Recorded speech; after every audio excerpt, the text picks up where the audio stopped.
আসসালামু আলাইকুম, কেমন আছেন সবাই? আমি তো ভালো আছি আল্লাহর রহমতে। প্রতিদিনের মতো আবার চলে আসলাম আপনাদের কাছে। দেখেন আমার মুরগিতে ডিম দিছে আর বাচ্চা ফুটানোর জন্য কুচে বসায় দিছিলাম, কিন্তু জানি না আল্লাহ ভাগ্যে কি রাখছে, সবগুলি ফুটে নাই। 3টা ফুটছে আর আরগুলি কোনো মানে ওই যে মানুষ বলে না চেঙ্গি টেঙ্গি বা একটু খোঁচা দেওয়া, কোনো রকম নাই। এখন জানি না কি অবস্থা হবে। মুরগি তা দিতেছে এখনও। আল্লাহ আল্লাহ করতেছি, আল্লাহ যেন আমার ডিমগুলি রাখে। আপনারা দোয়া করবেন যেন ফুটে, হ্যাঁ? তাহলে আপনাদের দেখাবো আবারও। আর এইদিকে মানে খুব টেনশনে ছিলাম, 2টা মুরগি দিছি, এখন মুরগিরা কি করে আল্লাহই জানে, বোঝা মুশকিল। আমি বারবার ধরে ধরে দেখতেছিলাম। এগুলি আসলে একটা ইমোশন, এগুলির লাভ ক্ষতির চেয়ে আমি ইমোশনটা বেশি বুঝি। আমার কাছে খুবই ভাল লাগে এগুলি। আবার তারে বসায় দিলাম, দেখি আল্লাহ আল্লাহ করে কি হয়। আল্লাহ বাঁচায় রাখলে কালকের ভিডিওতে আপডেট দিব আপনাদের। বিকালবেলা একটু মানে বিকাল না, দুপুরবেলায় বের হয়েছিলাম একটু দরকারে। আর মানে আমি তো এইভাবে চলা অভ্যস্ত না। তো ইউটিউব নাকি এখন নতুন একটা আইন করছে, ওই মুখ কতক্ষণ জানি দেখানো লাগে। তো এই জন্য আর কি খুলতেছিলাম আর বাইরে যাইতেছিলাম একটা দরকারে। তো বের হয়েছি আমার মেয়ে সাথে যাইব, ঘুমায়ও নাই। পরে সাথে কইরা নিয়ে আসছি। আমরা রাস্তায় হাঁটতেছিলাম আর দেখতেছিলাম। এটা আবার পরের, এই সবগুলি একসাথে করছি তো তাই আর কি অনেকক্ষণ মনে হইতেছে। আর এইদিকে আমরা যখন বাইরে যাইতেছি তখন দেখি বিড়ালটা দেয়ালের উপরে বসে আছে। দেখছেন কি সুন্দর বিড়ালটা, কিন্তু অনেক সুন্দর। আমি এদিক ওদিক তাকাইতেছিলাম। একটা মজার ব্যাপার হয়েছে, আমার বাবুটা যখন পেটে ছিল তখন আমি এদিকে গিয়েছিলাম, তখন এই বিড়ালটা অনেক ছোট ছিল, এখন অনেক বড় হয়ে গেছে। ঘুরে ঘুরে দেখতেছিলাম তারে। আর আমার পুরনো বিড়ালটার কথা খুব মনে পড়তেছিল আমার। ওরও আমি অনেক আদর করতাম, আবার মাঝে মধ্যে দৌড়ানিও দিতাম, মাঝে মধ্যে টুসটাস মারতামও। আফসোস লাগে ওর জন্য। আসলে আমি অনেক কাঁদছিলাম যখন ওই বিড়ালটা মারা গেছিল। এখন খুব দুঃখ লাগতেছে। ওরে দূরে একটা জায়গায় মাটি দিয়ে আসছিলাম। বেচারা মরার আগে অনেক কষ্ট পাইছে। ওরে বড় ওলা বিড়াল কামড় দিছে, পরে মারা গেছে আর কি। আর এইদিকে যে মুরগিগুলি ঘোরাঘুরি করতেছিল। আমাদের এদিক তো গ্রামের মতো, তো অনেক মুরগি, হাঁস, গরু, ছাগল সবাই পালে। আর বাড়িগুলিও খুবই সুন্দর সুন্দর এদিকের বাড়িগুলি।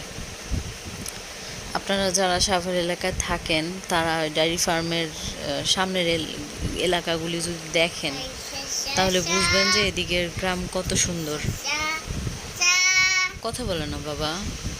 এদিকের বেশিরভাগ গ্রামে অনেক গাছপালা, সুন্দর গরু, ছাগল সব আছে। এমনকি অনেক জায়গায় মাটির বাড়িও আছে। এই যে দেখেন মাটির বাড়ি।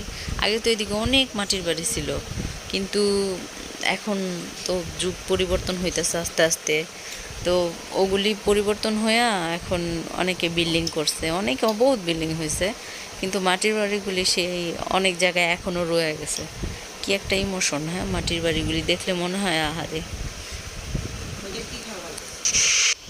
একটা গ্রাম, ধরেন বড় একটা গ্রাম, বাড়ি। আর চারপাশে বড় বড় নারকেল গাছ, তারপর একটা সুন্দর খেরের পালা। আপনারা কি বলেন জানি না, অনেকে খড় বলে, কে কি বলে জানি না, শুধু এইটুকুই জানি যে খড় আর খের বলা যায়। বড় একটা খেরের পালা থাকবে। তারপর সুন্দর একটা রান্নাঘর থাকবে, রান্নাঘরের মাটির থাকবে। আর লাকড়ির অনেকগুলি পাশে একটা মাচা দেওয়া থাকবে। আর বড় একটা উঠান মাঝখানে, উঠানের পাশে একটা হয় বড় কাঁঠাল গাছ, আর নয়তো বড় একটা কদম গাছ, যে কোনো বড় একটা গাছ থাকবে। আর আর থাকবে বড় একটা পুকুর, একেবারে শান বাঁধানো ঘাট না হলেও চলবে। পুরানো তাল আছে না, তাল গাছের যে দিয়ে বানায় না ঘাট, নানুর বাড়িতে দেখছিলাম অনেক আগে। হ্যাঁ, পাকা ঘাটও ছিল, কিন্তু ওই ঘাটের যে একটা ইমোশন, পাকা ঘাটও ছিল আসলে, ওইরকম একটা ঘাট থাকবে। তারপর এই আর কি। এমন আমার কাছে এগুলো না মানে কেমন জানি খুব আকর্ষণীয় মনে হয়, কার কাছে কেমন লাগে আমি জানি না, কিন্তু এগুলি আমার কাছে খুব আকর্ষণীয় মনে হয়। তারপর বড় বড় দূর থেকে 2-3টা তাল গাছ দেখা যাবে, তাল গাছের উপর বাবুই পাখির বাসা থাকবে তাল গাছের ডালে।